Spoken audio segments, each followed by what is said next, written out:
Praise the lord. అంత బాగున్నారు కదా? చిన్న ప్రార్థన చేసుకుందాం. పరిశుద్ధుడానికి స్తోత్రాలు. ఈ సమయాన్ని దీవించండి, వాక్యాన్ని మా హృదయాలకు నాటండి, అర్థం చేసుకునే మనసు ఇవ్వండి. మీరు సహాయం చేయండి, నన్ను యోగ్యునిగా చేయండి. యేసు నామములో ప్రార్థిస్తున్నాను తండ్రి, ఆమెన్. మీ అందరికీ మన ప్రభు అయిన యేసుక్రీస్తు ప్రశస్త నామములో శుభములు కలుగునుగాక. ఇవాల్టి వాక్య భాగము లూకా సువార్త 12వ అధ్యాయం 15వ వచనం చదువుకుందాం. ఒకని కలిమి విస్తరించుట వాని జీవమునకు మూలము కాదు. మరొకసారి, ఒకని కలిమి విస్తరించుట వాని జీవమునకు మూలము కాదు. కలిమి, జీవం రెండిటికి సంబంధమే లేదు.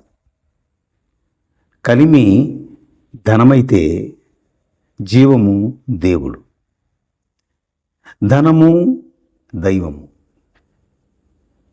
ఒక వ్యక్తి ధనాన్నన్నా ప్రేమించాలి, దేవునన్నా ప్రేమించాలి.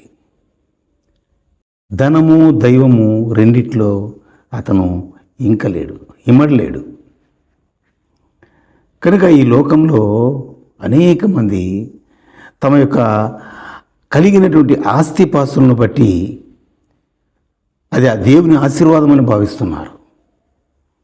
దేవుని ఆశీర్వాదం అంటే అందరూ అనుకున్నటువంటి భావం ఏంటంటే తమకున్న ఆస్తి అంతస్తులు, తమకున్న ధనము, తమకున్నటువంటి అనేకమైనటువంటి ఆస్తిపాస్తులు. దేవుని ఆశీర్వాదం అంటే ఆస్తిపాస్తులు కాదు. దేవుని ఆశీర్వాదం అనేది అది ఆధ్యాత్మికమైనది, అది పరసంబంధమైనది. మరి ఈ లోకంలో సంపాదించిన ధనము దేవుడిచ్చింది కాదా అనొచ్చు మీరు. దేవుడిచ్చిందే, కానీ దాని మీద నీ మనసు ఉంచమని కాదు, దాన్నే దేవుడుగా పూజించమని అంతకంటే కూడా కాదు.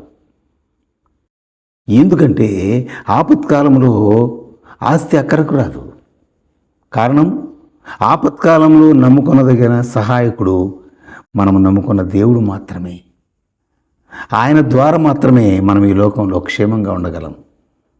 నువ్వెంత డబ్బు ఖర్చు పెట్టినా కొన్నిసార్లు ఆరోగ్యం కుదుటపడకపోవచ్చు, ధనమంతా పోవచ్చు, చివరికి మిగిలేది ఏమి ఉండకపోవచ్చు. కానీ దేవుని నమ్మితే నీకు ఏ ధనం అక్కర్లేదు, ఆయన ఆశీర్వాదం చాలు. నీకు క్షేమాన్ని ఇస్తుంది, నీకు మేలు చేస్తుంది, నీకు తృప్తినిస్తుంది. ఒక వ్యక్తిని గురించి ప్రభు సంబోధించాడు. ఆ వ్యక్తిట మిగులు ఆస్తి గలవాడట. ఆ భాగాన్ని మనం చదువుకోవచ్చు.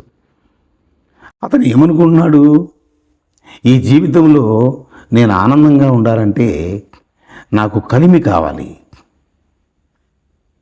తను పంట వేశాడు, సమృద్ధిగా పండింది, కొట్లు కట్టాడు, విప్పాడు, అన్నిటిని నింపుకున్నాడు. అప్పుడు అనుకుంటున్నాడు అతను, విస్తారమైనటువంటి పంటను సమకూర్చుకున్నాను, ఆస్తిని సమకూర్చుకున్నాను. ప్రాణమా, ఇక నీకు దిగులు లేదు, తిను, త్రాగు, సుఖించు అని మనసులో అనుకుంటున్నాడు. ఈలోగా అతను ఒక వార్త వచ్చింది. ఏంటో తెలుసా? ఈ రాత్రే నీ ప్రాణాన్ని అడుగుతున్నారు బాబు. అయిపోయింది. ఎవరికి ఆస్తి, ఎవరికి నీ కలిమి, ఎవరికి దక్కుతుంది, ఎవరికి తెలియదు.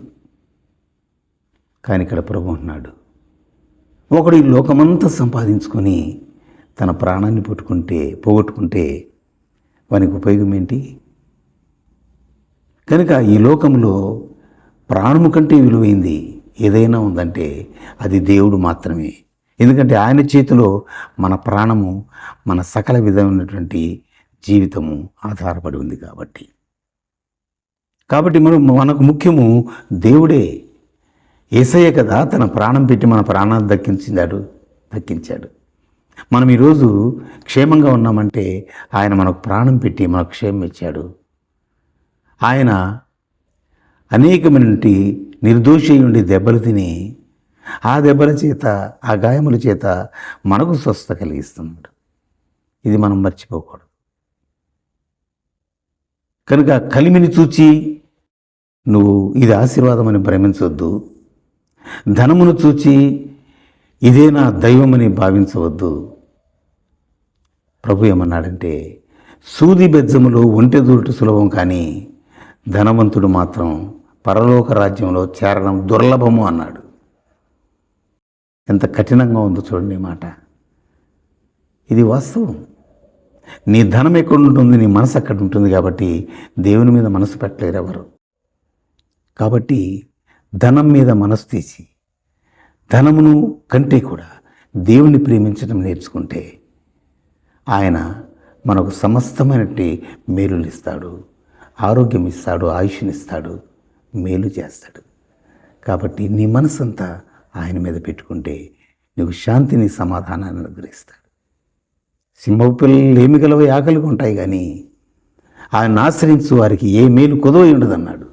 నీకే మేలు కొదవ లేకుండా దేవుడు చేస్తాడు. నువ్వు దేవుని భయభక్తులు కలిగి నీ జీవితాన్ని కొనసాగించు. నీ కుటుంబాన్ని ప్రభువు సన్నిధిలో పెట్టుకొని ప్రార్థన చేయి. దేవుని ఆశలు తీర్చునుగాక. ఆమేన్. పరిశుద్ధుడానికి స్తోత్రాలు. ఈ వాక్యమైన నీ బిడ్డలను ఆశీర్వించి, ప్రభువా, ఈ లోకము ధనము మోసం చేస్తుంది నాయన, కానీ నేను నమ్మిన బిడ్డలు నెమ్మది కలిగి ఆశీర్వించబడతారు. నమ్మదగిన దేవ, నీ వందనాలు. ఈ బిడ్డలను ఆశీర్వదించి వీరి మనసులు నీపైన ఉంచుకొని నిన్ను నమ్ముకొని జీవించే కృప దయచేయమని. మీరే మా ఆస్తి, మా సర్వం మీరే నాయన. నీ ద్వారానే మేము ఈ లోకంలో జీవిస్తున్నాము, చెల్లిస్తున్నాము, ఉనికి కలిగి ఉన్నాము. అట్టి గొప్ప దేవుడు మాకు దేవుడు అయినందుకు నీ స్తుతులు చెల్లిస్తూ నీకే మహిమ, ఘనత, ప్రభావాలు ఆరోపిస్తూ యేసు నామములో ప్రార్థిస్తున్నాం తండ్రి. Amen. Praise the lord. God bless you all.